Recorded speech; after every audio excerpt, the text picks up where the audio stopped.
«Прекрасный у вас сын», — сказала соседка, как только супруги с 5-летним сыном вышли из палаты санатория, где навещали Татьяну Ивановну. «Игорь мне не сын», — отозвалась пожилая женщина. «Странно, а я подумала, значит, его жена ваша дочь?» «Опять промах», — улыбнулась Татьяна Ивановна. «Ирина мне не дочь». «Постойте, но малыш назвал вас бабушкой». «Все правильно. Сереженька – мой единственный внук. Хотя и не внук вовсе». У соседки от удивления вытянулось лицо. В голове никак не складывался предложенный пазл. «Не понимаю. Объясните, если можно, конечно». «Чтобы объяснить, всю мою жизнь рассказать нужно. Так мы никуда и не торопимся». Татьяна Ивановна, немного подумав, начала рассказ. Она вышла замуж в 30 лет. Ее муж Владимир был настоящим подарком. Любящий, заботливый, работящий, общительный, тактичный. Жили супруги душа в душу.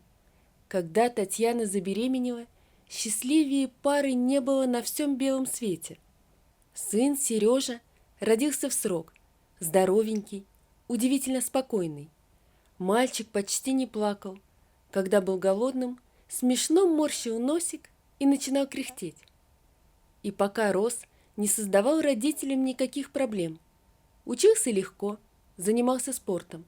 К отцу и матери относился с любовью и уважением. Чудо, а не ребенок. Казалось, так будет всегда. Однако семейное счастье рухнуло в одночасье. У Владимира внезапно случился инфаркт. До больницы живым его не довезли. Мать и сын остались вдвоем. Сереже на тот момент было 13. Видя, что мама от горя забыла обо всем на свете, он взял на себя роль главы семьи. Очень быстро повзрослел. После школы решил работать, а не учиться. «Сынок», — уговаривала Татьяна, — «мы с папой мечтали, что ты поступишь в университет». «Конечно, поступлю», — успокаивал ее Сергей, «только чуть позже, заочно. А пока нужно деньги зарабатывать. Столько проблем накопилось, ремонт надо сделать, гардеробы наши обновить. Твоей зарплаты не хватит». «Делай, как считаешь нужным, Сереженька», — согласилась Татьяна, видя, что переубедить сына не получится.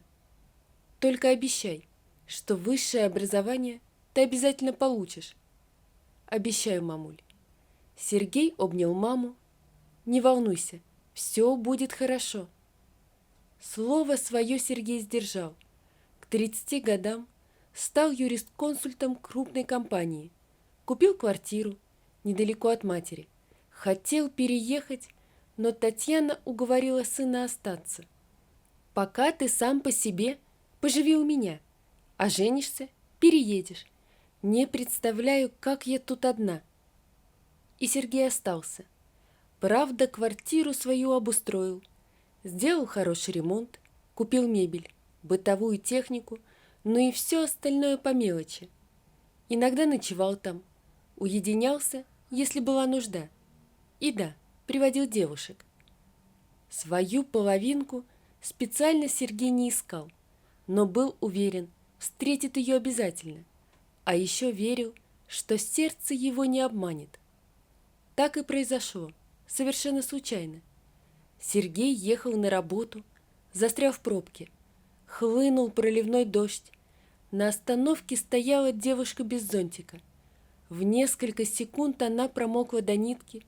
Сергей распахнул дверцу, предлагая незнакомке спрятаться внутрь, что она и сделала. Роман Сергея и Ирины развивался стремительно. Через 2 месяца молодые люди стали жить вместе. Разумеется, в квартире Сергея. Ирина оказалась замечательной хозяйкой, быстро превратила холостяцкую квартиру в уютное семейное гнездышко, куда Сергей летел как на крыльях. Плюс к этому девушка хорошо готовила, любила принимать гостей. И что самое главное, прекрасно ладила с Татьяной, которая часто наведывалась в гости. У них даже появились свои секретики. Татьяна радовалась за сына, искренне привязалась к его избраннице. Дело шло к свадьбе, ребята подали заявление. Татьяна уже предвкушала, как станет бабушкой, будет нянчиться с внуками, но жизнь распорядилась иначе. Как-то утром Сергей ехал на работу, но до офиса не доехал. Умер прямо за рулем на одном из светофоров. Сердце остановилось. До этого страшного дня он ни разу за свои 33 года не жаловался на здоровье. Татьяна окаменела, ни на что не реагировала, не разговаривала. Казалось, не дышала. Она настолько провалилась в горе, что даже не плакала. Единственным человеком, на которого Татьяна смотрела осознанно, была Ирина. В сознании убитой горем матери эта девушка была олицетворением счастья ее сына, который ушел так рано.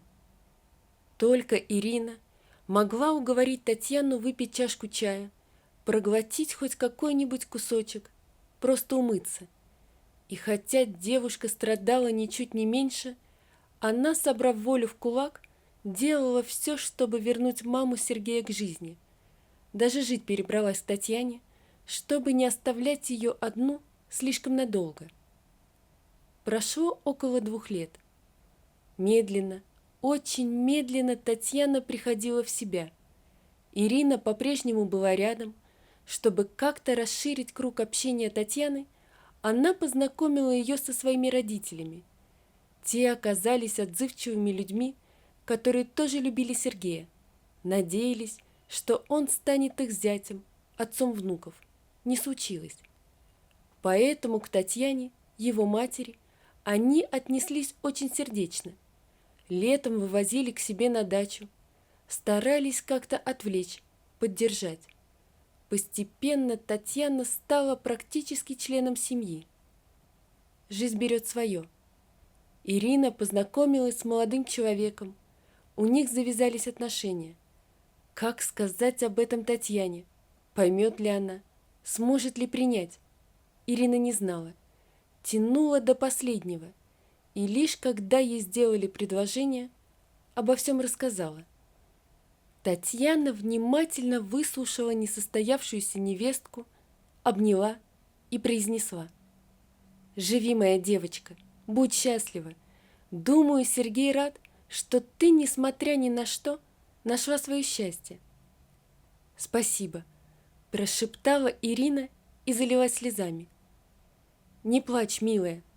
Татьяна нежно гладила Ирину по голове. «Только пообещай». Но ей не дали договорить. «Я никогда вас не брошу», – вырвалась у Ирины. Она подумала, что Татьяна боится снова остаться одна. «Пообещай», – продолжила Татьяна, – «что вы будете жить в квартире моего сына». Но растерялась Ирина. «Ты пойми, моя девонька», – перебила Татьяна, – «Сережа тебя любил. Для меня ты стала дочерью.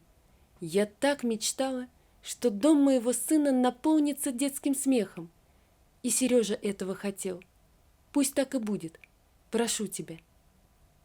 Ирина вышла замуж. Татьяна подарила ей квартиру Сергея. Молодые там и поселились. Через год у них родился сын, Сережа. Счастливый ребенок. Кроме папы с мамой, у него с самого рождения были 2 дедушки и 3 бабушки. «Я во внуке души не чаю», – закончила рассказ Татьяна Ивановна. Соседка несколько минут молчала.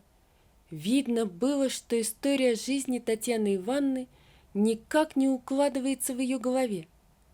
Наконец она не выдержала. «Слушайте, я не поняла, так Игорь и Ирина вам никто? Так?» Татьяна Ивановна кивнула.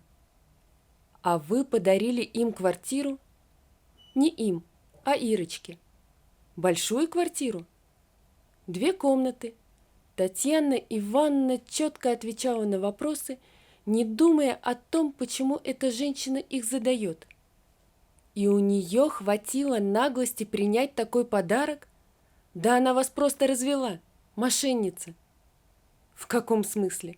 Растерялась Татьяна Ивановна. Татьяна Ивановна, миленькая, как можно отдать двухкомнатную квартиру непонятно кому? Ну, пожил ваш сын с этой, ну, жениться собирался, но ведь не женился. Неужели у вас родственников нет? Неужели у всех родных есть нормальное жилье? Ну как же так? Знаете, Ирина мне роднее родных оказалась. Если бы не она, сын мой любил ее. Понимаете? Пожилая женщина вдруг расплакалась. Но не все же в этой жизни квартирами да деньгами меряется. Но это же глупость несусветная, не унималась соседка. Удивляюсь, как родственники не поставили под сомнение вашу дееспособность.